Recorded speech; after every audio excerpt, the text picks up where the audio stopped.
Hello बच्चों, कैसे हैं आप लोग। चलिए आज हम लोग क्लास 10th के मैथमेटिक्स को यानी कि गणित को स्टार्ट करने जा रहे हैं। और सबसे पहले हम लोग मोस्ट इम्पोर्टेंट चैप्टर त्रिकोणमिति यानी कि ट्रिग्नोमेट्री को हम लोग पढ़ने वाले हैं। और क्लास 10th के लिए सबसे ज़्यादा वेटेज वाला कोई चैप्टर है तो वो जो है त्रिकोणमिति है यानी ट्रिग्नोमेट्री है। और इसी ट्रिग्नोमेट्री को हम लोग आज पढ़ने वाले हैं, बड़ी डिटेल्स के साथ पढ़ेंगे और अपने तैयारी को बेहतर करेंगे। आइए स्टार्ट करते हैं। हेडिंग लगाएंगे सभी लोग, त्रिकोणमिति। त्रिकोणमिति, ट्राइगोनोमेट्री। तो आज हम लोग त्रिकोणमिति यानी कि ट्रिग्नोमेट्री को पढ़ने वाले हैं।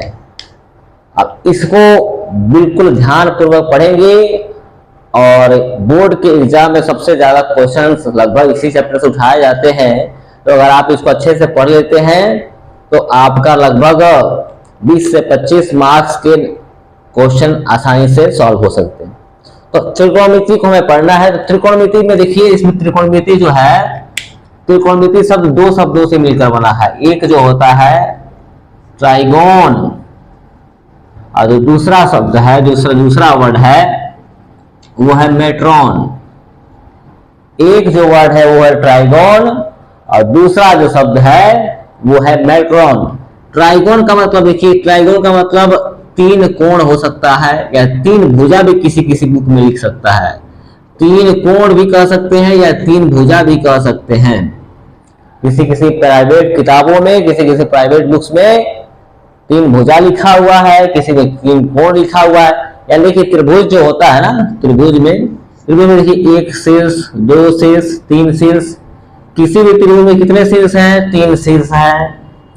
एक कोण, दो कोण, तीन कोण है और एक भुजा, दो भुजा और तीन भुजा। मतलब कोई भी त्रिभुज है उस त्रिभुज में तीन प्रकार के सभी अवयव होते हैं। जैसे तीन शीर्ष हो गए, तीन भुजाएं हो गई, तीन कोण हो गए।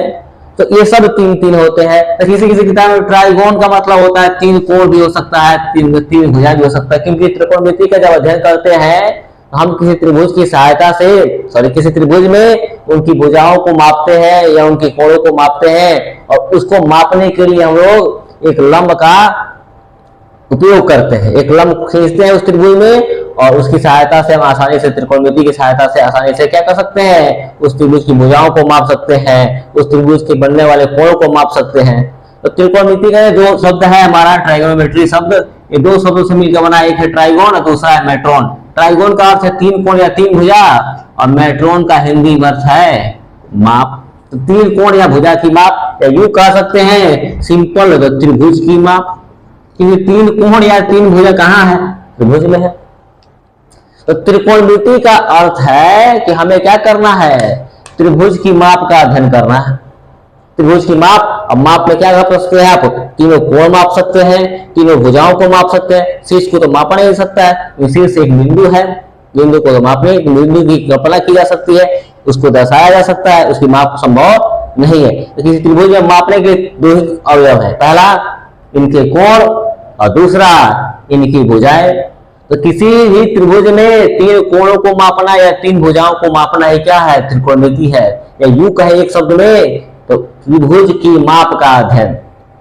एक लाइन में कहें तो त्रिभुज की माप का अध्ययन क्या है? त्रिकोणमिति है। अब त्रिकोणमिति जानने के लिए, त्रिकोणमिति की सहायता से हमें त्रिभुज की माप का अध्ययन करना है तो उसमें हर हाल में आपको एक लंब लेना पड़ेगा। अगर समकोण त्रिभुज है तो समकोण त्रिभुज में आपको पता है इस समकोण त्रिभुज में एक कोण 90 डिग्री का आपको दिखता है। ये 90 डिग्री का एंगल दिख रहा है आपको एल आकार में। तो कोई भी समकोण आपने पढ़ रखा है ना, न्यून कोण त्रिभुज जिसके तीनों भुजाएं, तीनों कोण जो होते हैं न्यून कोण होते हैं, यानी 0 डिग्री से ज्यादा और 90 डिग्री से छोटा न्यून कोण होता है। एक होता है समकोण त्रिभुज जिसका एक कोण जो होता है समकोण होगा, बाकी दो कोण जो है न्यून कोण होते हैं। और एक पढ़ा होगा आपने अधिक कोण त्रिभुज। अधिक कोण त्रिभुज में एक कोण जो होता है अधिक कोण होता है, यानी कि 90 डिग्री से ज्यादा और 120 डिग्री से 180 डिग्री से कम।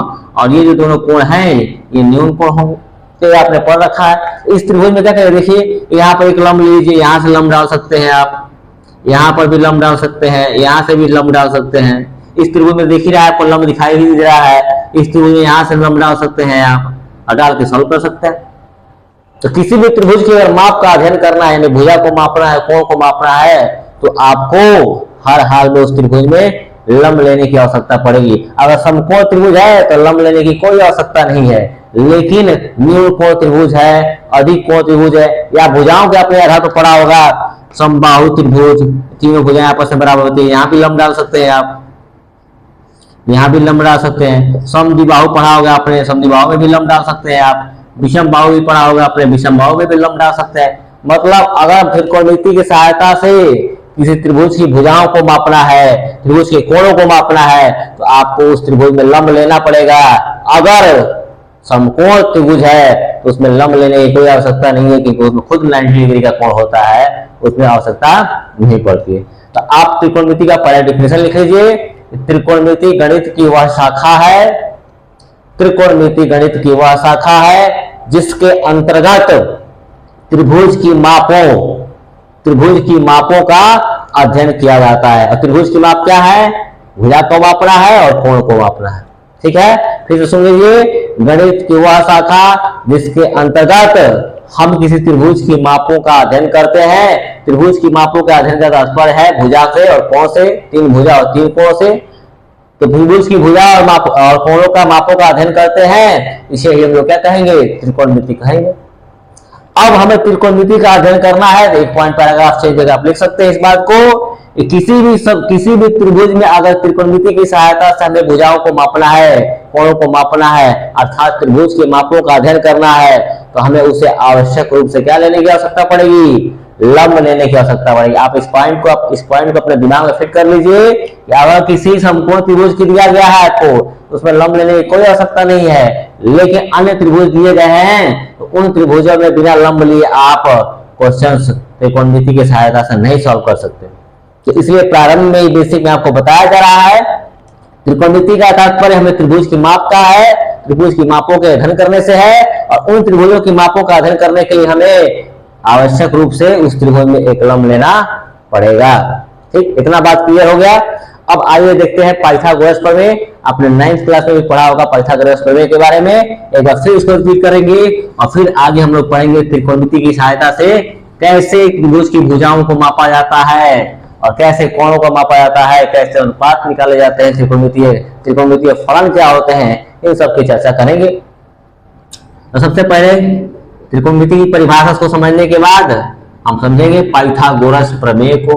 पाइथागोरस प्रमेय, पाइथागोरस प्रमेय। तो आप पाइथागोरस प्रमेय के बारे में समझते हैं, 9th क्लास में आपने पढ़ा होगा थोड़ा बहुत, अगर नहीं भी याद है तो कोई दिक्कत नहीं है, आप यहाँ समझ सकते हैं बिल्कुल। देखिए पाइथागोरस प्रमेय के अनुसार, पाइथागोरस एक गणितज्ञ हैं, ठीक है, उन्होंने कहा था किसी समकोण त्रिभुज में, या आप यूं कह सकते हैं कि यदि किसी त्रिभुज का एक कोण समकोण है, बात वही है। पाइथागोरस ने कहा कि किसी समकोण त्रिभुज में, या आप अपने बात से कर दीजिए कि यदि किसी त्रिभुज का एक कोण समकोण है यानी 90 डिग्री है, तो देखिए यहाँ पर एक त्रिभुज है जिसका एक कोण जो है मैंने क्या कर दिया, 90 डिग्री ले लिया। मैंने आपको पहले ही बोला है कि त्रिकोणमिति पढ़ान करना है, त्रिकोणमिति पढ़ना है तो आपको हर हाल में लंब दिखाई देगा। प्रत्येक त्रिभुज में आपको लंब या तो लेना पड़ेगा या तो लंब दिया रहेगा, बिना लंब लिए आप त्रिकोणमिति का अध्ययन नहीं कर सकते हैं। तो इस त्रिभुज में हमने एक लंब ले लिया, एक समकोण त्रिभुज है।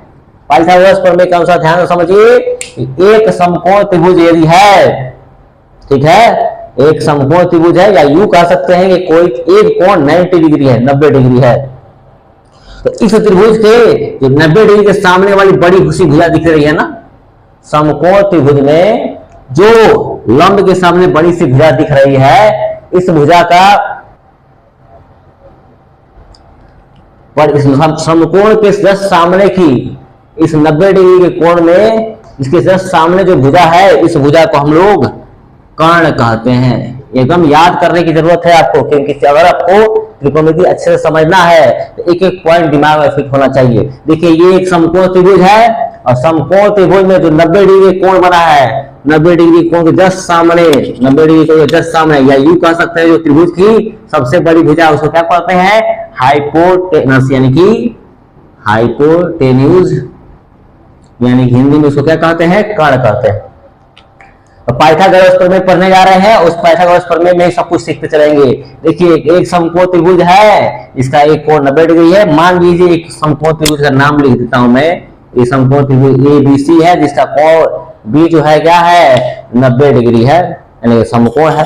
अब कोण B 90 डिग्री है, समकोण है, तो इसकी सहायता से हम लोग रेखा इसके सामने जस्ट जो कोण है, सॉरी भुजा जो है, उस भुजा को हम लोग क्या कहते हैं, कर्ण कहते हैं। अब देखिए अगर इस एंगल के सापेक्ष देखेंगे, इसको मैं थीटा मान लूं, अगर मैं इसको थीटा मान लूं तो इस थीटा के जस्ट सामने वाले जो भुजा होगी उसको हम कहेंगे लंब, और अंग्रेजी में कहेंगे इसको परपेंडिकुलर, परपेंडिकुलर, ठीक। लंब के जस्ट सामने वाली भुजा को कर्ण कहेंगे, और जिस कोण को हमने थीटा ले लिया या जिस कोण के सापेक्ष देख रहे हैं उसके जस्ट सामने वाले वो क्या कहेंगे, लंब कहेंगे। और जो बच गया वो भुजा क्या कहलाएगा, भी आधार कहलाएगा, बेस कहलाएगा। इतनी बात आपको समझ में आ रही है। देखिए फिर से समझिए, पाइथागोरस प्रमेय के अनुसार हमें पढ़ना है कि क्या प्रमेय है, और प्रमेय को पढ़ने से पहले एक बात सीखिए, यदि किसी समकोण त्रिभुज की बात की जाए तो किसी भी समकोण त्रिभुज में जो 90 डिग्री का कोण है, जो समकोण है, उस समकोण के सामने वाले भुजा को कर्ण कहते हैं, इंग्लिश में हाइपोटेन्यूज कहते हैं। अगर मैं कोण C को थीटा मान लिया, मैंने कोण C के सापेक्ष देखूंगा तो कोण C के जो सामने वाली भुजा उसको लंब कह देंगे, और जो बच गई भुजा उसको क्या कहेंगे, आधार कह देंगे। ये बहुत इंपॉर्टेंट है, ये आधार और लंब हमेशा बदलते रहते हैं, कर्ण जो है हमेशा फिक्स रहता है। 90 डिग्री का जो एंगल है समकोण त्रिभुज का जो समकोण है, उस समकोण के सामने वाली भुजा या सबसे बड़ी भुजा जो है वही कर्ण है, ये कभी नहीं बदलेगा। लेकिन लंब और आधार बदलते रहेंगे, क्यों, क्योंकि आप यह इसको थीटा ले सकते हैं, अभी चाहे तो इसको भी थीटा ले सकते हैं। अब जैसे मैं इसको थीटा कंसीडर करूंगा, मान लीजिए यही त्रिभुज को मैं नीचे बना रहा हूं, जैसा ही मैं बना देता हूं यहाँ पर, देखिए उसी समकोण त्रिभुज को मैं अगर यहाँ बनाऊं, ABC एक समकोण त्रिभुज है जिसका B क्या है, समकोण है, और इसके जस्ट सामने वाले समकोण के सामने वाले भुजा को क्या कहेंगे भाई, कर्ण कहेंगे, हाइपोटेन्यूज कहेंगे, हाइपोटेन्यूज कहेंगे। लेकिन यहाँ पर हमने क्या किया था, कोण C को सापेक्ष देखा था, कोण C के सापेक्ष देखा था तो ये लंबा आया था, इसको थीटा लिया था। अगर आप चाहे तो इस कोण A के सापेक्ष इसको देखना प्रारंभ कर दे, इसको थीटा मान ले, तो इस थीटा के सामने ये वाली जो भुजा हो गई क्या हो गई, ये लंब कहलाएगी, परपेंडिकुलर कहलाएगी, परपेंडिकुलर कहलाएगी, लंब कहलाएगी। और जबकि ये वाली जो भुजा है वो हमारी आधार कहलाएगी, यानी कि बेस कहलाएगी। तो देखा आपने कैसे दोनों समकोण त्रिभुज तो एक ही है, लेकिन एंगल के सापेक्ष, न्यून कोण के सापेक्ष देखने पर लंब और आधार बदलते रहते हैं। तो आपको इस बात को दिमाग में फिट करके रखना है हमेशा। देखिए समकोण के सामने वाले भुजा को हमेशा कर्ण कहेंगे, या जो सबसे बड़ी भुजा है उसको हमेशा कर्ण कहेंगे। लेकिन जिस कोण के त्रिभुज के सापेक्ष आप देख रहे हैं, उस कोण के सापेक्ष जो भुजा होगी लंब, और जो बच गई वो आधार। जिस कोण के सापेक्ष आप देख रहे हैं उस कोण के सामने लंब, और जो बच गया वो आधार।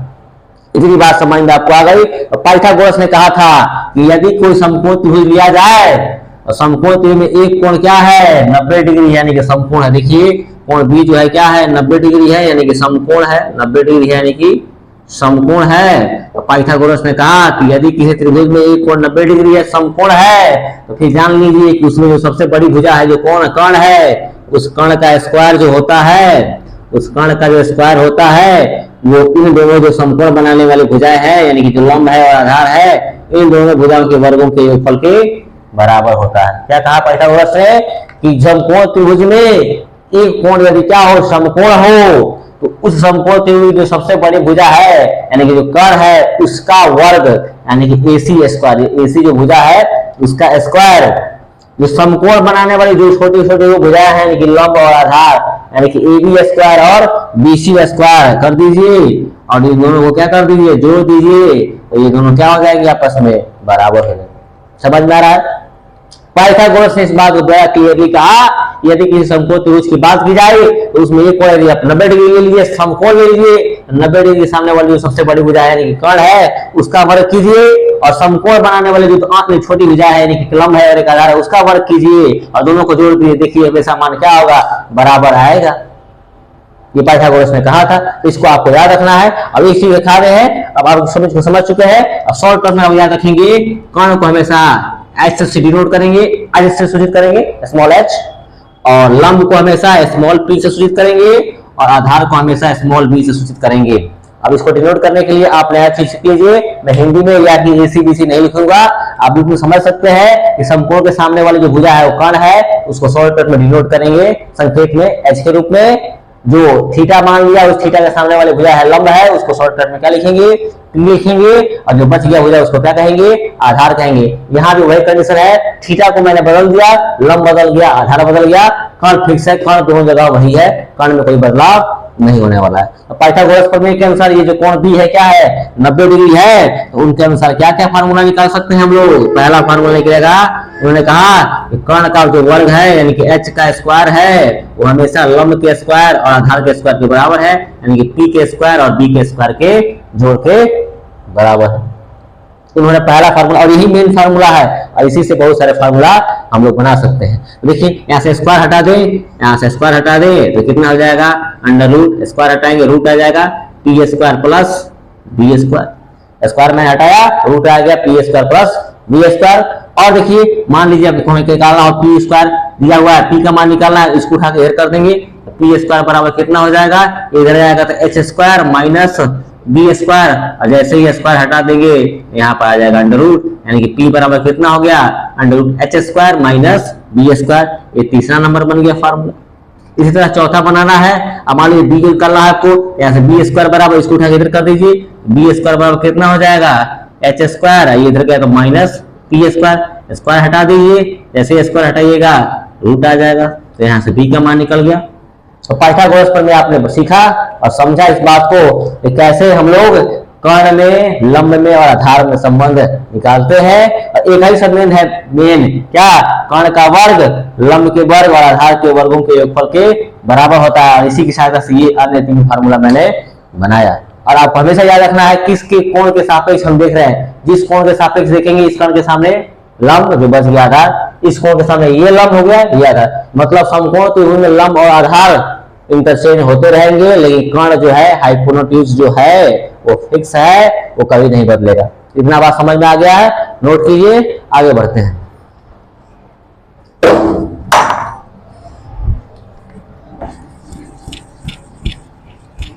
तो हमने पाइथागोरस प्रमेय को सीख लिया, अब हम लोग जानेंगे त्रिकोणमितीय फलनों के बारे में।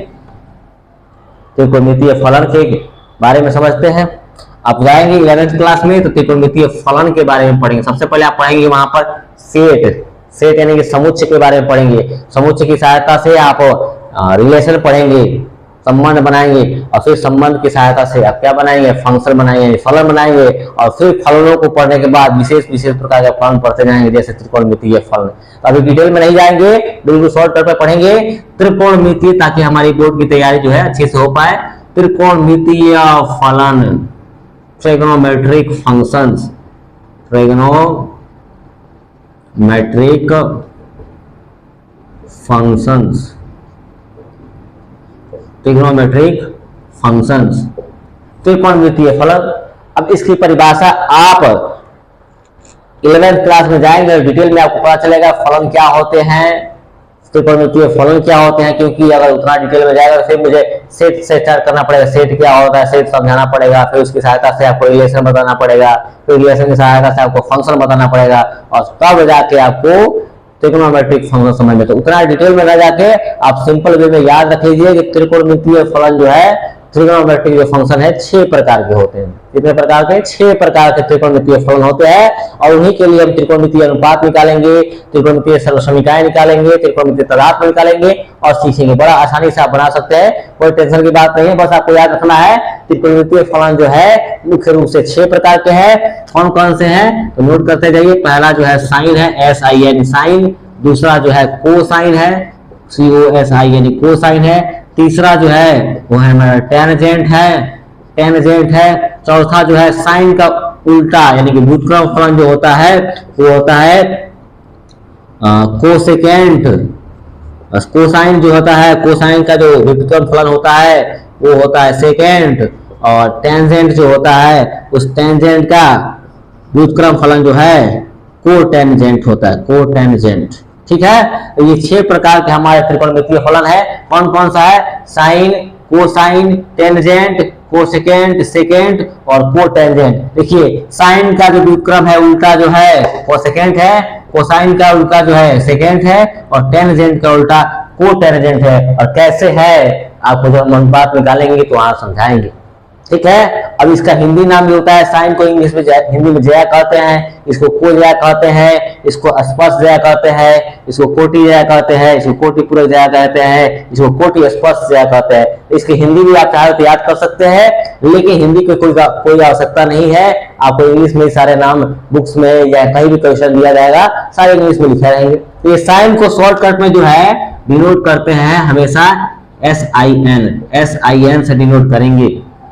साइन फलन को हमेशा शॉर्टकट के लिए डिनोट करेंगे साइन से, SIN। कोसाइन को शॉर्टकट में क्या डिनोट करेंगे?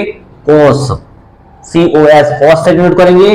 टेंजेंट को शॉर्टकट में टेन लिखेंगे, कोसेकेंट को शॉर्टकट में कोसेक लिखेंगे, या CSC लिख देते हैं। किसी किसी प्राइवेट किताब में CSC लिखा हुआ है, लेकिन NCERT के अनुसार देखा जाए तो कोसेक लिखा रहता है। ठीक है, आगे सेकेंड की बात करें तो सेकेंड को शॉर्टकट में सेक लिखते हैं, और कोटेंजेंट को शॉर्टकट में हम लोग कॉट लिखते हैं। इतना बात समझ में आ गया आपको? त्रिकोणमितीय फलन जो है, त्रिकोणमितीय फलन जो है 6 प्रकार का है। कौन कौन सा? Sine, cosine, tangent, cosecant, secant और कोटेंजेंट। साइन को डिनोट करने के लिए SIN लिखते हैं, कोसाइन को कॉस लिखते हैं, टेंजेंट को टेन लिखते हैं, कोसेकेंट को कोसेक लिखते हैं, सेकेंड को सेक लिखते हैं, और कोटेंजेंट को कॉट लिखते हैं। तो ये हमारे 6 प्रकार के त्रिकोणमितीय फलन है। आप इनको नोट करें, इनको दिमाग में रख लें। अब इन्हीं के लिए हम लोग क्या करेंगे? त्रिकोणमितीय अनुपात निकालेंगे किसी त्रिभुज में। नोट करें, आगे लिखेंगे हम लोग हेडिंग त्रिकोणमितीय अनुपात।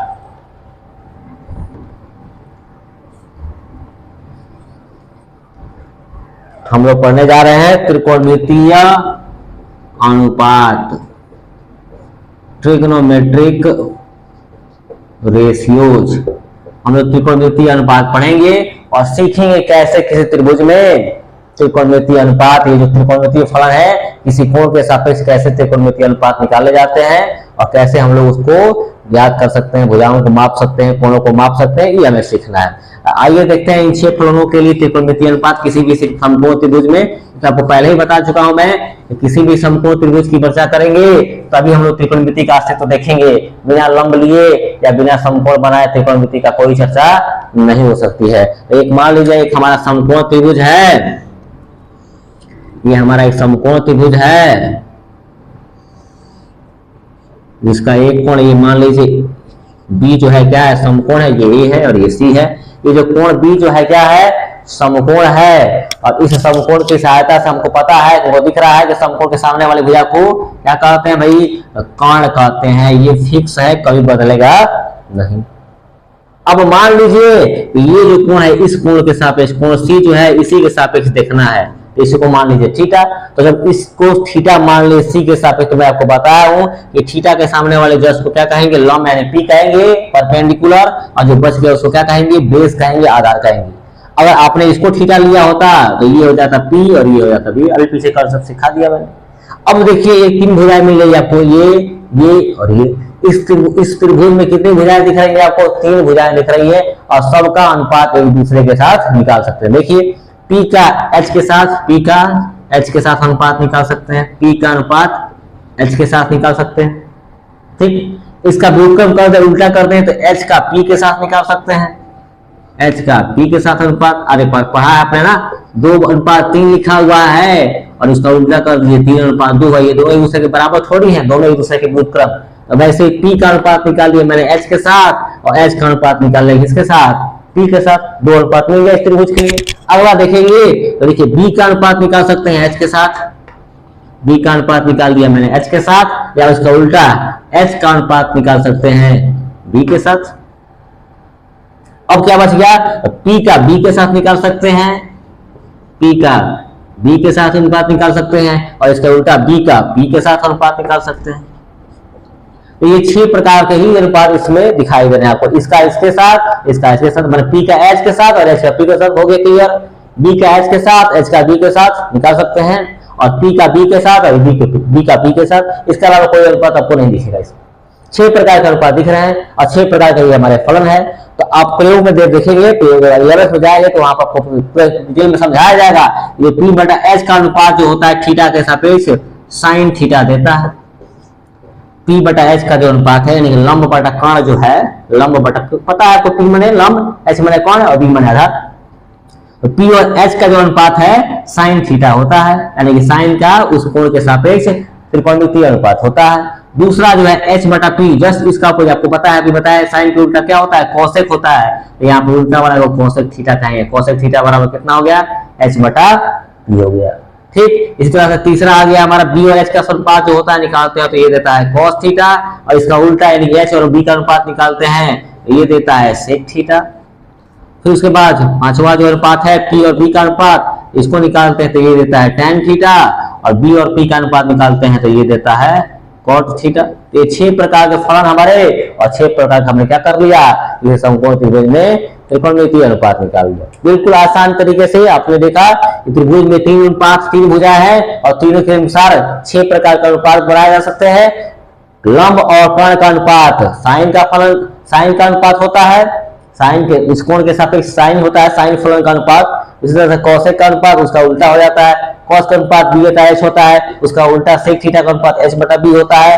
P बटा B tan का अनुपात होता है, और उसका उल्टा cos का अनुपात B बटा P होता है। तो ये हमारे 6 प्रकार के फार्मूले हैं किसी भी समकोण त्रिभुज में अनुपात निकालने के लिए। तो आप इसको नोट करें और इसको आसानी से आप देख के याद कर सकते हैं, बिल्कुल आसान है। देखिए ये 3 याद कीजिए, इसका उल्टा ये होता है साइन का उल्टा, बिल्कुल याद रखिए, साइन का उल्टा कोसेक होता है, cos का उल्टा sec होता है, और tan का उल्टा cot होता है। देखिए P बटा H इसका उल्टा H बटा P, P बटा H इसका उल्टा H बटा B, P बटा B का उल्टा B बटा P। तो आपको दिखा कि किसी समकोण त्रिभुज में 6 प्रकार के अनुपात कैसे निकाले जाते हैं। अब इनकी सहायता से कैसे क्वेश्चंस को डील किया जाता है एक एग्जांपल समझेंगे, बाकी उसी के अनुसार आप लोग एक्सरसाइज बना सकते हैं। तो नोट करें, आइए एक एग्जांपल देखते हैं।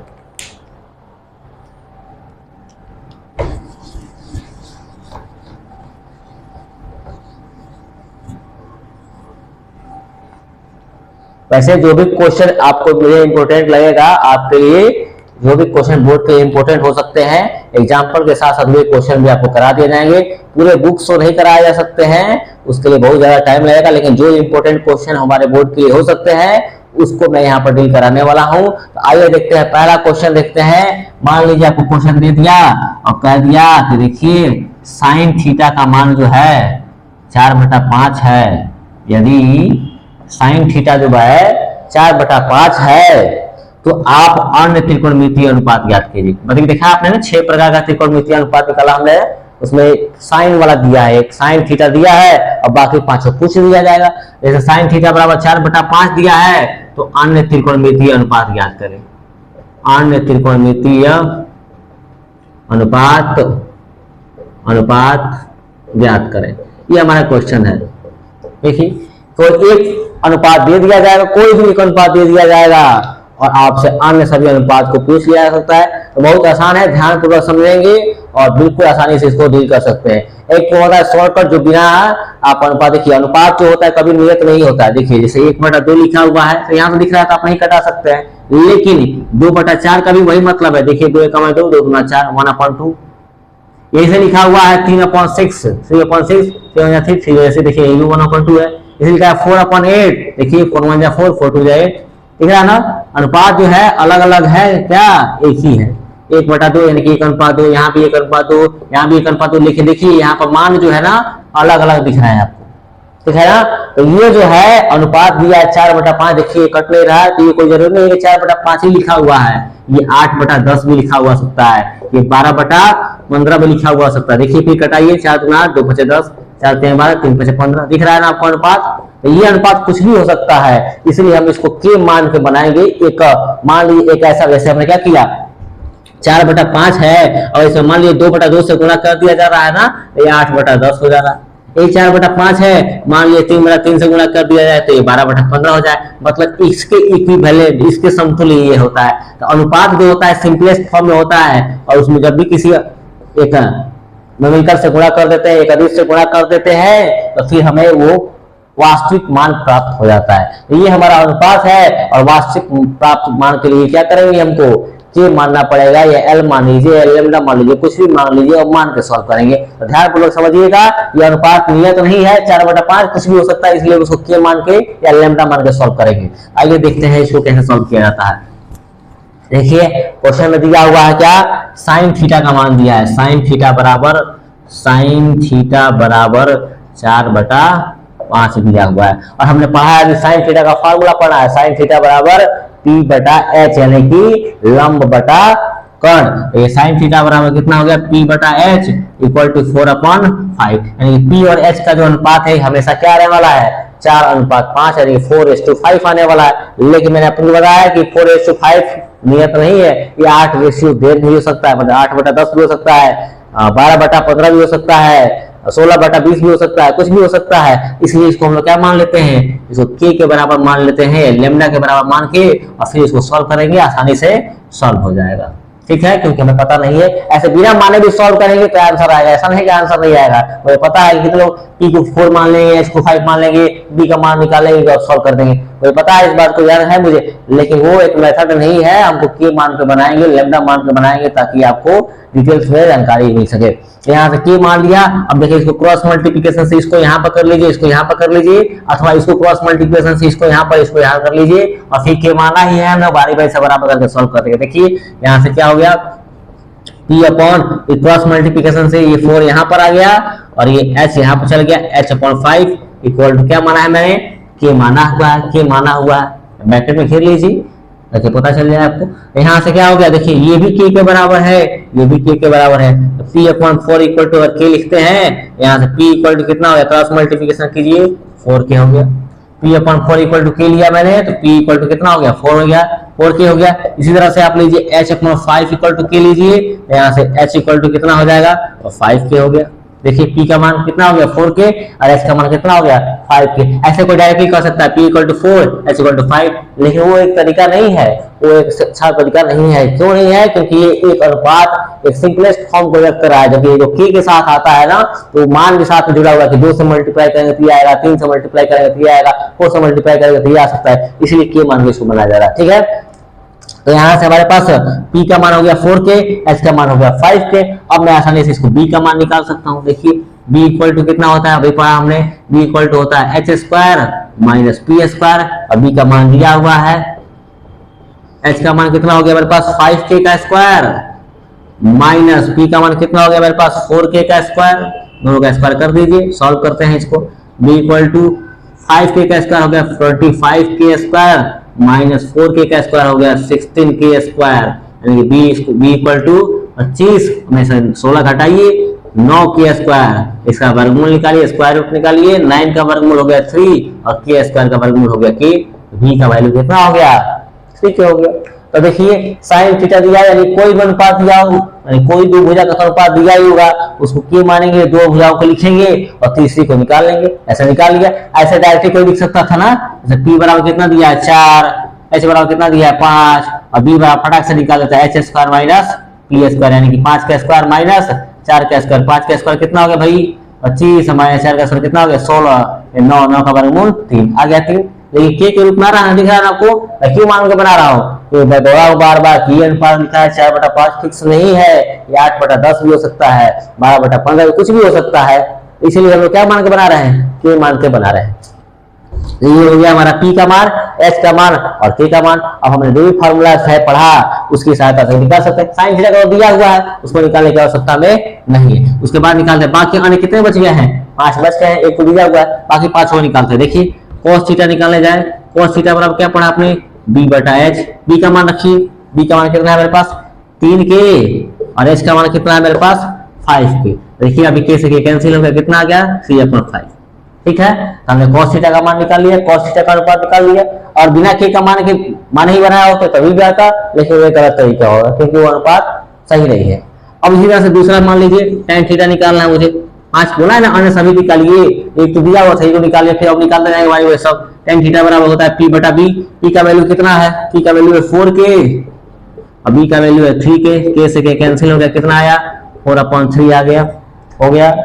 अगला तीसरा tan थीटा हो गया, अब cosec थीटा और sec थीटा निकाल लीजिए। cosec थीटा बराबर क्या होता है, cosec थीटा बराबर h बटा p, h का वैल्यू कितना है, h का वैल्यू है 5k, दिख रहा है आपको h का वैल्यू 5k और p का वैल्यू कितना है, p का वैल्यू है 4k, रखिए 4k k से k कट गया, कितना आया 5/4, देखिए साइन के उल्टा जस्ट आ रहा है।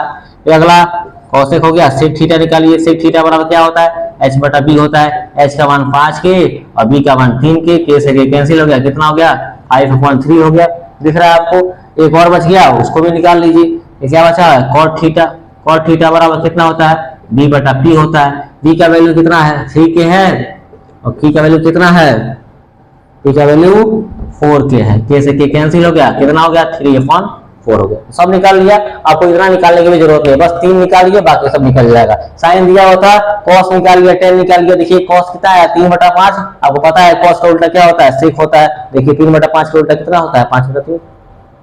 tan थीटा निकाल के हमने रखा है 4/3, देखिए tan थीटा का उल्टा क्या होता है cot थीटा, देखिए 4/3 का उल्टा क्या हो गया 3/4, दिख रहा है आपको। cos थीटा में निकालना 3/5, इसका उल्टा sec थीटा 5/3 हो गया। sin थीटा दिया था 4/5, उसका उल्टा क्या हो गया cos थीटा 5/4। तो आपने देखा और समझा इस बात को कि कैसे त्रिकोणमितीय सवालों को, त्रिकोणमितीय अनुपातों को निकाला जा सकता है। आप इसको नोट करें, बाकी अगले क्वेश्चंस को नेक्स्ट लेक्चर में डील किया जाए। कुछ अच्छे क्वेश्चंस आपको बताए जाएंगे जो बोर्ड में आपके आ सकते हैं, बाकी आप अपने शिक्षा से जो भी राइटर का बुक हो आपको लगा सकते हैं और समझ सकते हैं। बाकी नेक्स्ट लेक्चर में मिलते हैं, तब तक के लिए जुड़े रहें और अध्ययन करते रहें। नमस्कार।